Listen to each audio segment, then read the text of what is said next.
hear from the provost first. Please give me a hand.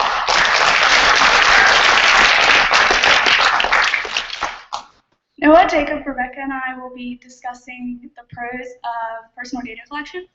Personal data collection was started in 1934 by an election office from Franklin D. Roosevelt. Personal data is used all around the world as a way for the government to not only catch terrorists, but to note how many people come into the country and to predict how much the population and economy will grow. There are many reasons why personal data is collected, and the reasons are for public safety and for demographics. On May 20th, 2013, Edward Snowden flew from the United States of America to Hong Kong. The purpose of his visit was to meet with journalists Glenn Greenwald and Laura Poitras to discuss details of the program PRISM. PRISM is a program that was run by the NSA, and its purpose was to establish surveillance on millions of Americans in order to stop terrorism and crime. This program, however, brings about many large problems, the first of which is that the data that is collected is often leaked to other places. The second is that it violates the constitutional rights of all the citizens of the United States of America. And the fourth is that it allows the government to abuse this power of collecting the data of the citizens. With all these issues in consideration, personal data collection is a terrible practice and it must be stopped. Every couple of years, the U.S. government sends out surveys or government agents nationwide to collect personal data from each household. This information makes up our demographics. They collect how many people are in each household, if anyone has died in that household, how much money each person with a job makes. This information can be used to determine the birth rates of the country, the death rates of the country. They can be used to determine how the population will be in a few years, and they can even predict whether the economy will be good or bad. The mass collection of personal data is inefficient and is very easily abused. The USA Privacy Board is against the existence of this innovation because there is a lot of information being taken in with very little to show for it.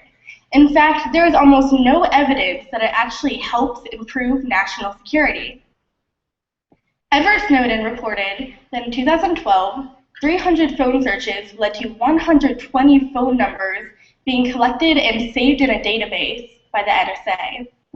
According to the 2011 annual report to the President by the Executive Branch, 92,064,862 documents were collected, and most of these were not even analyzed. Such extreme measures demand to have extreme results, and the ineffectiveness of this innovation defies the main purpose of the government, which is to provide and serve for the country's best interests. The NSA collects millions of text messages, missed calls, and data roaming alerts every day. They also can pull information from online business cards, and with this information they can see your name, age, location, and even financial information. From this information, they've been able to foil dozens of terrorist plots. For example, from an article from NBC News, the NSA chief cited data mining as the main tool that helped nab a Pakistani American named David Headley, who scouted locations ahead of a 2008 terrorist attack in Mumbai, India, that killed over 160 people. This is just one of the examples where the collection of personal data has helped capture criminals, and also just imagine that dozens of these attacks could have been prevented already. The Fourth Amendment of the U.S. Constitution states that the right of all people to be secure in their persons, houses, papers, and effects against unreasonable searches and seizures shall not be violated, and no warrant shall issue, but upon probable cause, supported by oath or affirmation, particularly describing the place being searched or the persons or things being seized. In the court case of Katz versus U.S., expanded the Fourth Amendment to include protection against intrusion with technology and protection against intrusion where anyone would feel a reasonable expectation of privacy. The national security agencies violates the rights of American citizens on a daily basis, going through all cell phone records, emails, and past internet searches. The NSA's actions are unconstitutional and should be reevaluated to be more parallel with the Constitution.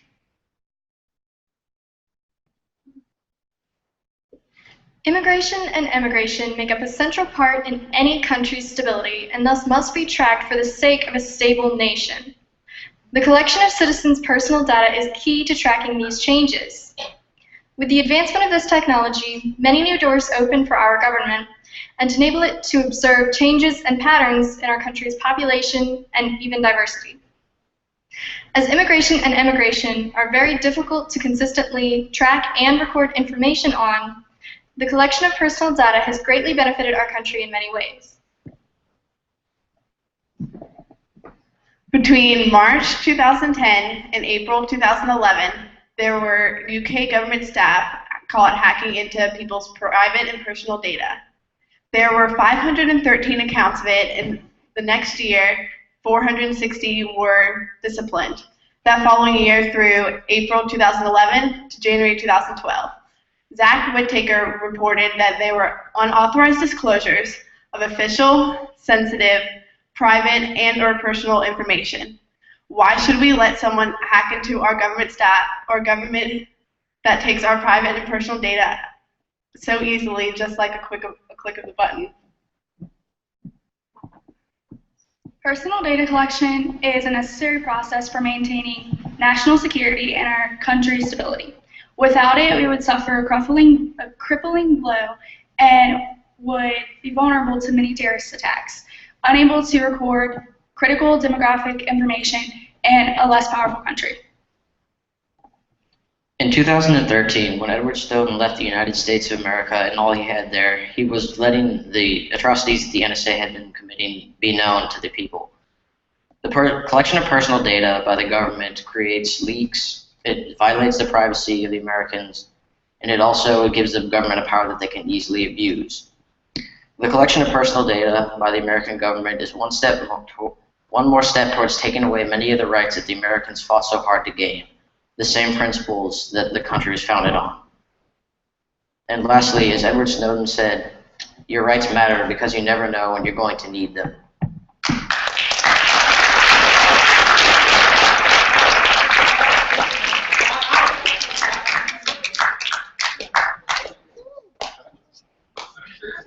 Both sides, what would be the ideal limits on government